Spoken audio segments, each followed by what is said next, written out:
Hello दोस्तों, मैं Krishna Pal, motivational speaker and life coach. आज मैं आपको कुछ ऐसी बातें बताऊंगा जो आपको आज तक कोई नहीं बताया होगा। आप टॉपर बनना चाहते हैं? टॉपर बनना चाहते हैं या केवल पास होना चाहते हैं? ये बताइए, कमेंट करके जरूर बताइएगा कि आप टॉपर बनना चाहते हैं या पास होना चाहते हैं। यदि टॉपर बनना चाहते हैं तो मैं आज आपको ऐसी कुछ ट्रिक्स बताऊंगा जिससे आप फॉलो कर लेते हैं तो आप निश्चय ही टॉपर बन जाएंगे। यदि आप पास होना चाहते हैं तो भी मैं आज कुछ ऐसी ट्रिक बताऊंगा जो केवल पास होना चाहते हैं वो भी इस ट्रिक को फॉलो कर लेंगे, पास हो जाएंगे। नंबर 1, आपको टॉपर बनना है। टॉपर बनना है, एक ही रास्ता है, पढ़ाई।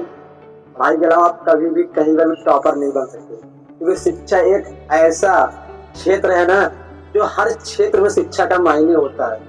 तो आप शिक्षा से ही टॉपर बन सकते हैं। पेपर अभी बहुत दूर नहीं है बेटा, नजदीक आ चुका है, और नजदीक आने के बाद अभी भी देर नहीं हुई है। बस केवल आपके माइंडसेट की कमी है। याद रखिए, अपना माइंडसेट क्लियर रखिए, आपको टॉपर बनने से कोई भी नहीं रोक सकता। अब कितनी देर पढ़ाई करते हैं? 4 घंटे, 6 घंटे, 8 घंटे, 10 घंटे, 12 घंटे, कुछ भी पढ़ाई करिए, उससे फर्क कोई नहीं पड़ता है। टॉपर जो पढ़ाई पढ़ते हैं ना, मैं आज आपको बताता हूँ किस तरह से पढ़ाई करते हैं। वो दिन भर नहीं पढ़ते, रात भर नहीं पढ़ते, वो केवल 8 घंटे पढ़ाई करते हैं। सेल्फ स्टडी, उनका कॉलेज स्कूल चल रहा हो तब भी वो सेल्फ स्टडी 8 घंटे करेंगे, और नहीं चल रहा है तब भी वो 8 घंटे ही करेंगे। क्यों करेंगे? क्योंकि उनके पास वो रिलैक्सन है, उनके पास वो उन्होंने रियलाइज कर लिया है कि मैं इतनी देर पढ़ूंगा तो मेरा तो टॉपर बनना फिक्स है। उन्होंने एक टाइम टेबल फिक्स कर रखा है कि मैं इस टाइम टेबल पे यदि मैं चलूंगा तो मेरा आराम से मैं टॉपर बन सकता हूँ। उन्होंने एक टाइम बना रखी है कि मैं इतने बजे से इतने बजे तक ये काम करूंगा, उसके बाद मुझे ये काम करना है, उसके बाद मुझे ये काम करना है, उसके बाद फिर मुझे पढ़ाई करना है, उसके बाद फिर मुझे खाना सोना है। तो इस तरह से आप भी पढ़ाई करने का एक शेड्यूल बना लीजिए। मैं ये नहीं कह रहा हूँ कि आप 2 बजे उठिए, 4 बजे उठिए, 5 बजे उठिए। जब भी आप उठ रहे हो ये मायने नहीं रखता।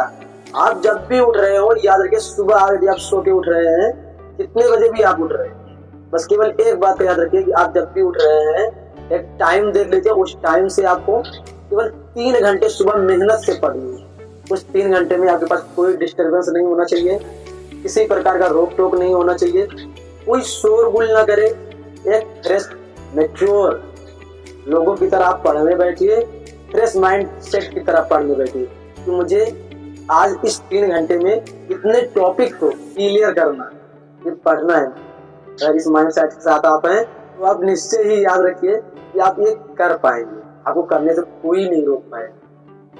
3 घंटे आप सुबह पढ़ लिए, उसके बाद आप दोपहर में, यदि कॉलेज की इस समय छुट्टी चल रही है ठीक है, यदि छुट्टी नहीं चल रही है तो आप कॉलेज से या स्कूल से जब भी आप आ रहे हैं, 2 बजे आ रहे हैं, 3 बजे आ रहे हैं, जब भी आ रहे हैं, उससे फर्क नहीं पड़ता। आपको 2 घंटे निकाल के पढ़ना ही पढ़ना। आप रात 8 बजे से और 3 बजने के बीच में आप चाहे जब आ रहे हैं, उससे फर्क नहीं पड़ता। आपको 2 घंटे उसके बीच में निकालना है, और उस 2 घंटे में आपको करना कुछ नहीं है, केवल अपने नोट्स बनाने हैं। या आपको नोट्स बनाना है तो उस 2 घंटे में आप अपने नोट्स का सारा वर्क कंप्लीट कर लीजिए। उसके बाद आप शाम को 8 बजे पढ़ने बैठिए, आराम से, पूरी फ्रेश माइंड होके। किसी प्रकार का कोई भी ऐसा ना हो, कोई रोकने वाला हो, कोई आवाज करने वाला, पूरा शांति के साथ 8 बजे पढ़ने बैठिए। सबसे आसान तरीका है, और आपको 3 घंटे फिर से पढ़ाई करना है। पढ़ाई में करना क्या है, जो आपने सुबह पढ़ा था उसको रिवाइज करके, उसको दोबारा से पढ़ के उसको उस 1.5 घंटे में कवर करना है। कि मैंने जो सुबह 3 घंटे में पढ़ा था उसे मैं आज 1.5 घंटे में इस टाइम पढ़ के रिवीजन कर लूंगा, तो आपके माइंडसेट में बहुत प्यार से बैठ जाएगा। इतना प्यार से बढ़ेगा कि आप कभी भूल ही नहीं सकते। और आपको उस 1.5 घंटे जो बचा है उसमें एक्स्ट्रा तैयार करना है कि जो आप सुबह पढ़ेंगे, जिसे आप सुबह रिवीजन करेंगे, उससे आप इस 1.5 घंटे में कवर कर लीजिए। और इस 1.5 घंटे में जो आप कवर किए हैं ना, उसको सुबह उठ के रिवीजन कर लीजिए। सबसे आसान तरीका है। यदि आपने ये रिवीजन कर लिया, फिर आपने उस 1.5 घंटे में फिर से पढ़ना स्टार्ट किया, कुछ नए टॉपिक्स जो एग्जाम में आने वाले, जो आपके पास वेरी इम्पोर्टेंट है, उसको आपने पढ़ लिया।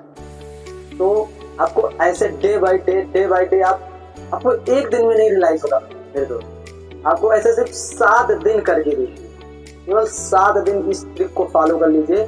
मैं निश्चय करता हूँ कि अभी पेपर आने में कुछ दिन ही बचे हुए, आप इस कुछ दिन में ये फॉलो कर लीजिए, आपको रिजल्ट आपके सामने होगा।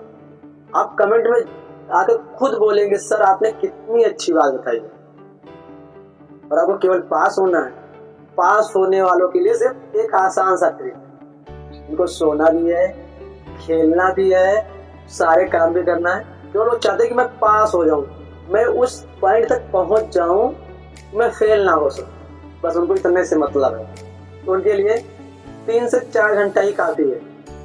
जो 3 से 4 घंटा जो डेली पढ़ रहे हैं, पेपर आने वाला है तब पढ़े, पहले पढ़े या ना पढ़े उससे कोई फर्क नहीं पड़ता। पेपर आने वाला है, पेपर आने से 1 महीना पहले से वो 4 घंटा पढ़ना स्टार्ट कर, ज्यादा नहीं। 2 घंटा सुबह, 2 घंटे शाम, ज्यादा नहीं है बस। लेकिन पढ़ना क्या है ये उनको पता होना चाहिए। यदि आपको पता ही नहीं है कि मुझे ये पढ़ना है तो फिर आप कुछ नहीं कर। समय का शेड्यूल आप भी बना लीजिए, जिसको पास होना है। आप पास तो होंगे, ये निश्चय है, कोई फेल कर नहीं सकता है, लेकिन थोड़ा सा मेहनत करेंगे तो एक अच्छा स्कोर ले आएंगे, एक सम्मानजनक नंबर लाके आप लोगों के बीच में बैठने लायक हो जाएंगे जो पास होना चाहते हैं। जो 4 घंटे पढ़ाई करते हैं, 4 घंटे पढ़ाई, उनको 2 घंटे सुबह, आप 5 बजे उठ रहे, 5 से 6, 6 से 7, 2 घंटे आप सुबह पढ़ लीजिए, और 8 से 9, 9 से 10, 2 घंटे शाम। तो बीच में आप कुछ भी करिए, या कोई नोट्स बनाने हैं तो आपको भी बीच में 2 घंटे निकालने ही पड़ेंगे नोट्स के लिए, और कोई रास्ता ही नहीं है कि आपको 2 घंटे भी आप बीच में निकाल कर नोट्स बना रहे हैं। इस 4 घंटे में आपको केवल पढ़ाई करना है, माइंड सेट के साथ पढ़ाई करना है, किसी और चीज के साथ नहीं। तो मुझे इस 2 घंटे में लिखना नहीं, तो पढ़ना है, अपने दिमाग में बैठा के पढ़ना है, कहीं और इधर उधर दिमाग डाइवर्ट ना करें। तो आप एक अच्छे इंसान की तरफ पास हो जाएंगे, सम्मानजनक स्कोर ला सकते हैं। यदि वीडियो पसंद आई हो तो वीडियो को ज़्यादा से ज़्यादा लाइक कीजिए, शेयर कीजिए, अपने दोस्तों के साथ शेयर कीजिए, और कमेंट करके ज़रूर बताइएगा कि आपके लाइफ में इस वीडियो से कुछ चेंजेस आए हैं या नहीं आए।